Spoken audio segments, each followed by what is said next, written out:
Si Mateo, anak bukid talaga, masipag, maalaga, bata pa lang marunong ng magtanim. Alam niya ang sikreto ng bawat butil ng palay.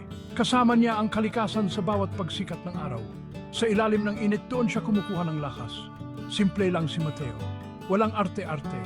Ang kayamanan niya, ang kanyang mga pananim. Ang buhay niya nakaukit sa mga ugat ng puno. Sa gabi, nakatingala siya sa mga bituin. Naroon ang mga pangarap niya kasing lawak ng bukirin. Tahimik ang buhay ni Mateo. Payak, pero parang may kulang. Isang araw may darating na babago sa takbo ng mundo niya. Isang dalagang magpapatibok ng puso niya.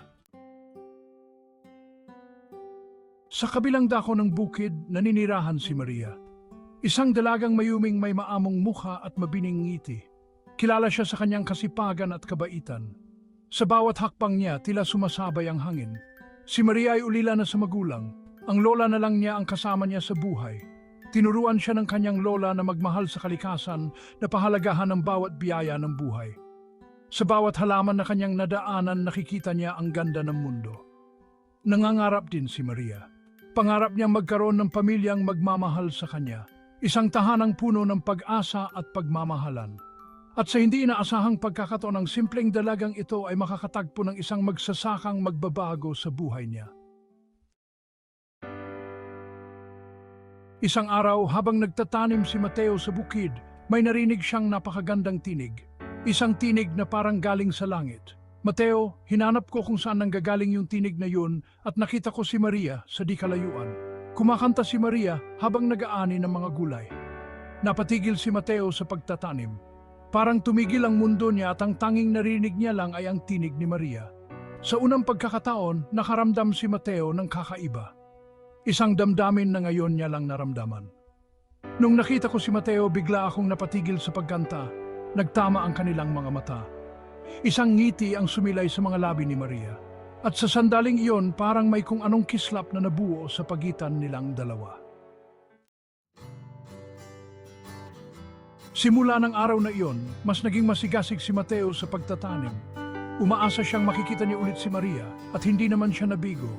Mateo, araw-araw nagkikita kami sa bukid, nagkukuwentuhan, nagtatawanan. Sa bawat pagdaan ng araw, mas lalong nakikilala ni Mateo si Maria. Ang bait-bait nito, ang sipag-sipag at ang pagmamahal nito sa kalikasan. At sa bawat araw na magkasama kami, mas lalong lumalalim ang nararamdaman namin para sa isa't isa. Nahulog na ang loob ni Mateo kay Maria. Hindi niya alam kung paano o kailan nagsimula. Basta ang alam niya, mahal niya na si Maria. Isang gabi, bumuhos ang malakas na ulan. Malakas din ang hangin, walang tigil ang buhos ng ulan. Kinabukasan, labis ang pag-aalala ni Mateo kay Maria at sa kanyang lola. Agad siyang nagtungo sa kanilang bahay. Maria, Lola, ayos lang ba kayo? Nag-aalalang tanong ni Mateo. Mateo, salamat at dumating ka, wika ni Maria. Nilimas na namin ng aking lola ang aming mga gamit. Wala na kaming ibang mapupuntahan. Pagdating niya doon, nakita niya ang bahay na sira-sira.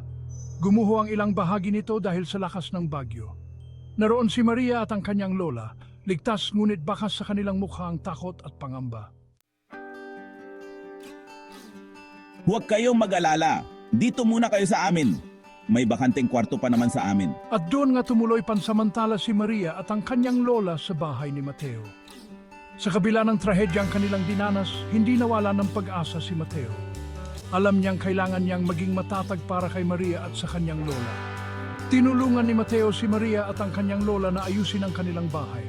Nagtrabaho silang magkakasama, nagtutulungan, nagdadamayan. Sa bawat pagsubok na kanilang pinagdadaanan, mas lalong tumitibay ang kanilang samahan. Isang araw, habang nagtatanim si Mateo ng mga gulay, may nakita siyang kakaibang halaman.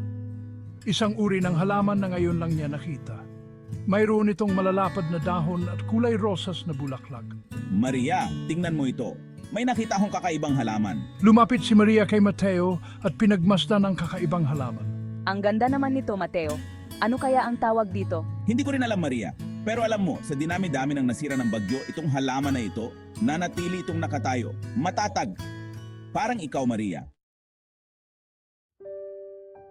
Lumipas ang panahon. Unti-unting nakabangon si Maria at ang kanyang lola mula sa trahedya. Naayos na rin nila ang kanilang bahay. Pero kahit na maaari na silang bumalik sa dati nilang tirahan, minabuti nilang manatili na lamang sa piling ni Mateo. Isang gabi, habang nakaupo sila ni Maria sa may bintana, naglakas loob na si Mateo na sabihin ang nararamdaman niya. Maria, matagal ko na itong gustong sabihin sa iyo. Mahal kita, Maria, mahal na mahal. Hinawakan ni Mateo ang kamay ni Maria. Tiningnan niya mata. At sa unang pagkakataon, hinalikan niya si Maria sa noo. Mahal din kita, Mateo. Matagal ko nang alam na may pagtingin ka sa akin. At hindi ko rin maitanggi na ang puso ko ay tumitibok na rin para sa iyo. Niyakap ni Mateo si Maria ng mahigpit. Sa wakas, magkasama na sila. Ang kanilang pag-ibig parang mga halaman sa bukid, patuloy na yayabong at lalago. Ang kwento ni na Mateo at Maria ay patunay na ang tunay na pag-ibig ay kayang lagpasan ng anumang pagsubok. Nasa gitna ng unos, mayroong bahagari na magbibigay ng pag-asa. At ang pag-ibig, tulad ng isang halaman, ay kailangang alagaan, diligan at pahalagahan upang ito ay lumago at mamulaklak. Naway ang kwento ni na Mateo at Maria ay magsilbing inspirasyon sa ating lahat na maniwala sa tunay na pag-ibig. Na kahit sa simpleng paraan, kayang abutin ang kaligayahan. Dahil ang tunay na pag-ibig ay hindi matitinag ng unos, bagkus ay mas lalo pang tumitibay sa harap ng anumang pagsubok.